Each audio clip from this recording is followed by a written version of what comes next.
Okay, so it's about racial metrics and traffic. So let's be clear. We're not talking about something that's optional. The Texas Commission on Law Enforcement requires that all of our traffic stops and all of our statistics be recorded and categorized by the officer. Alan well knows this. This is one of those things that he had to do as an assistant chief, is work with these statistics. So we do compile all of that information. Now, who here is a mom or a grandma that shutters their kids or grandkids after school to different activities? Is anybody in that category? Just 1, 2, 3, 4, 5. Okay, just so you know, you are the most likely person to be stopped in Lakeway. I just want you to know, you are the most likely demographic group to be stopped in the city of Lakeway. Are moms and grandmas shuttling kids around because you're in a hurry and you got to get the kid from point A to point B, and when you look at the traffic stops, that's where it is. So we do that. Now let's take a look here. Todd Radford is an excellent police chief. I've worked with him, I've helped him on different matters. I think he has a world of great experience, and he is a great leader for our department.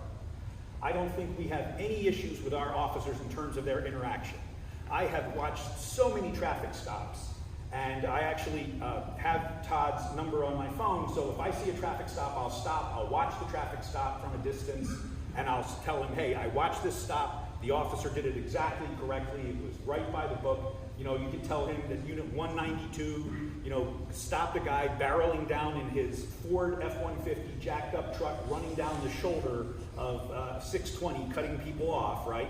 And I watched that stop, and he said to me about a minute later, he goes, I've already told the officer, and I would have expected nothing less. So we have to compile those statistics.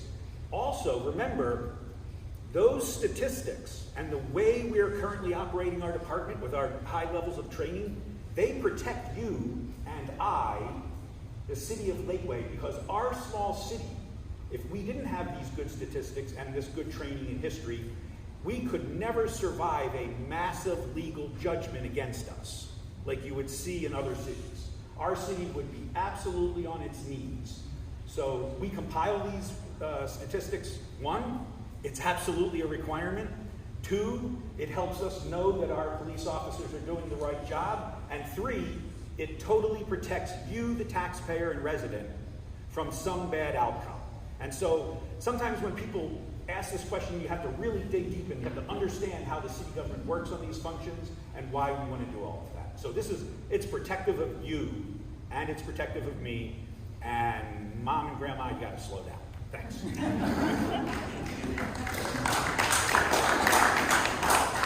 All right, so the question was, do the candidates approve of using racial disparity as a matrix? And the bottom line is we don't have a choice, okay?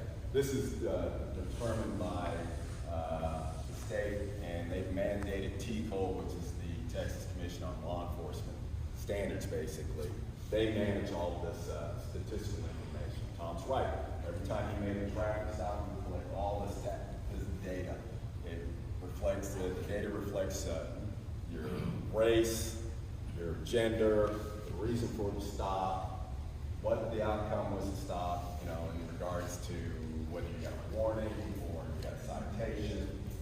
In some cases, some cities have gone a little bit farther. They ask some additional information that's not required, but helps identify where who's being stopped, and that's one of those is whether you're a resident of that city or not.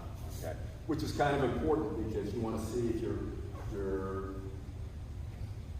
working I-35 or 620, and you're stopping a lot of transit traffic, and they're just passing through. Then you might have an issue with speeding that might be just related to the people who are not familiar. So you want to delve into it and drill down a little bit to find out why that is happening. Okay. In addition to all that information, one of the things that Todd Radford has done, which is really important so that everybody understands, his department is accredited by a state organization. So they do best practices, okay? It's recognized by the state. They're at a state level.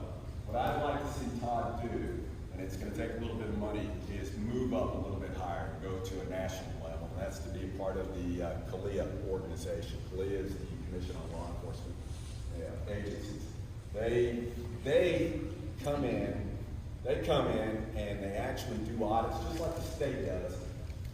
The state organization does, but the national organization comes in and does an audit of all the practices being done by the police department. So they take a very holistic view of the police department. They review their policies, their procedures. They go through every one of their standards.